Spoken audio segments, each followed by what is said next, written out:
আলহামদুলিল্লাহ 2025 ফেব্রুয়ারি মাসে আবার আমরা এসেছিলাম। আবার আমাদের কিছু সাথীদের সংযোগ হলো যে মদিনাতুল মুনাওয়ারা যাওয়ার সময় আমরা বদরের ময়দানে এসে উপস্থিত হয়েছিলাম।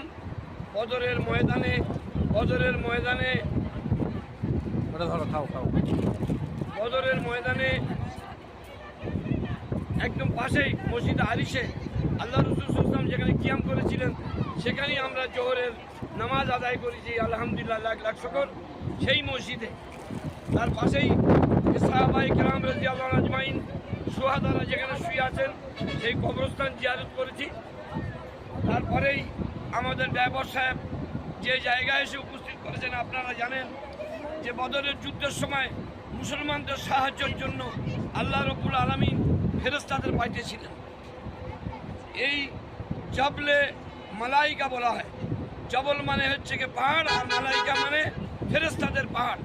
আপনারা সরাসরি দেখতে পাচ্ছেন এই জবলে মালাইকার পাশে আমরা দাঁড়িয়ে আছি।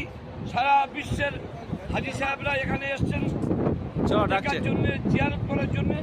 এই হচ্ছে সেই জবলে মালাইকা। এটা হচ্ছে আলহামদুলিল্লাহ আর একটা জিনিস, বালির পাহাড়। আজ থেকে 1400 বছর পূর্বে এই বালিরই পাহাড় ছিল, আর কাল কিয়ামত পর্যন্ত আলহামদুলিল্লাহ হয়তো বালির পাহাড়ই থাকবে। তার কারণ হচ্ছে কি, দেখেন এক জায়গায় বালি উড়ে আরেক জায়গায় পাহাড় হয়ে যায়।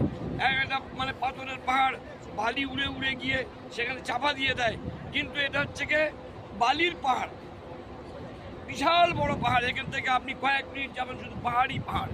সেই জবলে মালাইকা আজকের আমরা জিয়ারত করলাম। আল্লাহ রাব্বুল আলামিন আমাদের হারমাইন শরীফাইন জিয়ারত করার সাথে সাথে মৃত্যুর কাফন করার আগে আমাদের যেন ইহরাম করার তৌফিক দান করুন। আমিন আমিন।